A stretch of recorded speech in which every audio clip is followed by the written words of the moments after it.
खबरों में आगे बढ़े, एक और बड़ी जानकारी आपको बताएं, चुनाव आयोग ने उपचुनाव की तारीखों का ऐलान कर दिया है। मैनपुरी और रामपुर की सीट पर उपचुनाव होगा और दोनों ही सीटों पर 5 दिसंबर को वोटिंग की जाएगी। आपको बताएं कि 8 दिसंबर को दोनों ही सीटों के नतीजे भी आएंगे।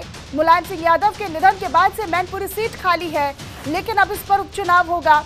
5 दिसंबर को दोनों ही सीटों पर उपचुनाव होगा। आजम खान की सदस्यता रद्द होने के बाद रामपुर सीट भी खाली है और दोनों ही समाजवादी पार्टी का गढ़ माना जाती हैं। लेकिन अब दिलचस्प ये होगा कि उपचुनाव में आखिरकार किसको जीत हासिल हो गई। तो सपा का गढ़ माने जाने वाली दोनों सीटें मैनपुरी और रामपुर सीट, उन दोनों पर उपचुनाव होगा। मैनपुरी पे क्योंकि मुलायम सिंह यादव के निधन के बाद से मैनपुरी की जो सीट है वो खाली हो गई और उसके बाद सीट है वो भी खाली चल रही है। अब दोनों ही सीटों पर 5 दिसंबर को उपचुनाव होगा, वोटिंग होगी और 8 दिसंबर को ही दोनों सीटों के नतीजे भी आ जाएंगे।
और इसी खबर पर ज्यादा जानकारी और अपडेट के साथ हमारे दो सहयोगी अलग अलग जगहों से हमारे साथ जुड़े हुए हैं। आशीष सक्सेना हमारे सहयोगी बने हुए हैं लाइव, और इनके अलावा सफदर हुसैन भी हमारे साथ हमारे सहयोगी बने हुए हैं। सबसे पहले आशीष, आपका रुख करेंगे क्योंकि चुनाव आयोग ने उपचुनाव की तारीखों का ऐलान कर दिया है। अब क्या तैयारियां हैं उपचुनाव को लेकर, क्योंकि 5 दिसंबर को तो वोटिंग होनी है यहाँ पर।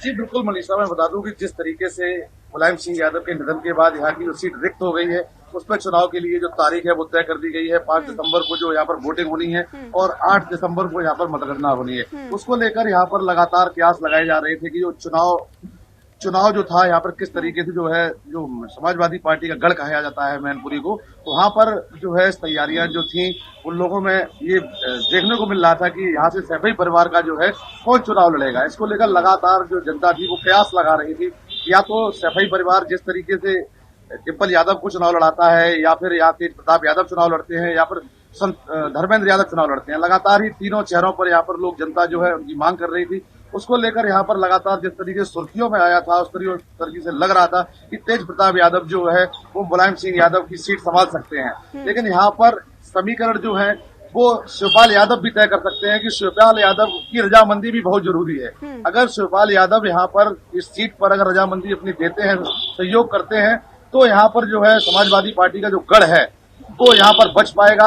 अगर लगातार चुनाव में पिछली तरीके से अगर रार देखने को मिले तो एक बार कहीं ना कहीं समाजवादी पार्टी को खासा नुकसान भी देखा जा सकता है, क्योंकि जिस तरीके से मुलायम सिंह यादव का जो गढ़ रहा है मैनपुरी, वहाँ पर 4 विधानसभाएं हैं। 4 विधानसभाओं पर बीजेपी पहले से ही 2 सीटों पर कब्जा कर चुकी है।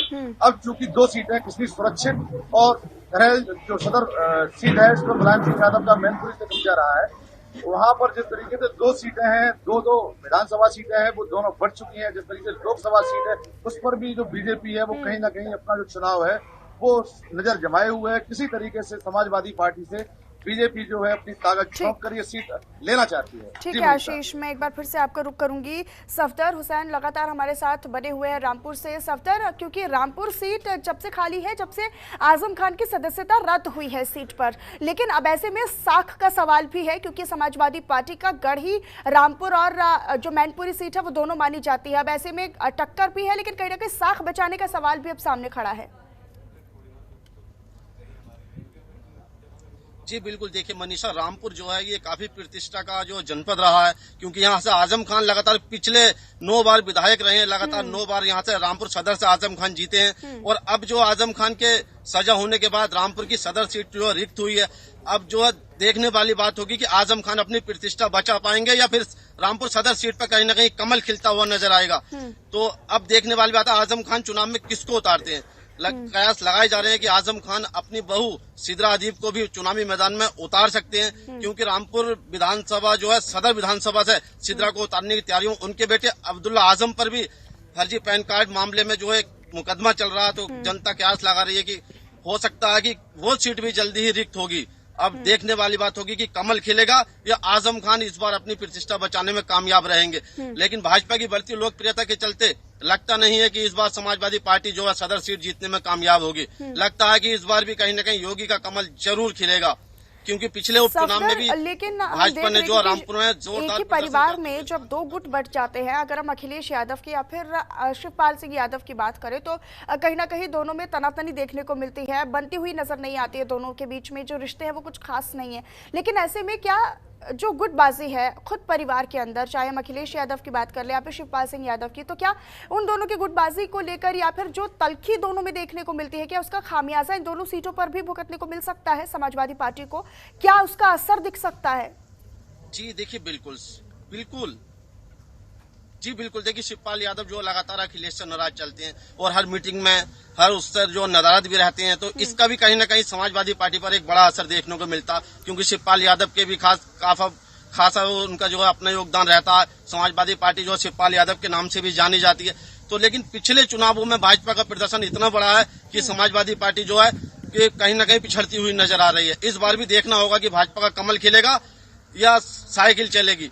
पिछले उपचुनावों में भी जो है यहाँ से जो तजीन फातिमा के खिलाफ लड़े थे भारत भूषण गुप्ता, उन्होंने बहुत ही कम अंतर से जो उनकी हार हुई थी। तजीन फातिमा मात्र 7200 वोटों से जीती थी। तो वहां भी कहीं ना कहीं भाजपा की गुटबाजी सामने आई थी। अगर भाजपा की गुटबाजी नहीं होती तो आज जो है रामपुर सदर सीट से जो थे भारत भूषण गुप्ता ही जो तजीन फातिमा की जगह विधायक बनते। जी मनीषा, यानी कहीं ना कहीं बेहद ही कम मार्जिन के साथ ही जीत हुई है और कहीं ना कहीं अब बेहद ही सोच समझकर दोनों सीटों पर अपने प्रत्याशियों को उतारना पड़ेगा समाजवादी पार्टी को। बहुत शुक्रिया सफदर आपका भी इस तमाम जानकारी के लिए, और आशीष आपका भी बहुत शुक्रिया हमारे साथ जुड़ने के लिए, तमाम जानकारी साझा करने के लिए।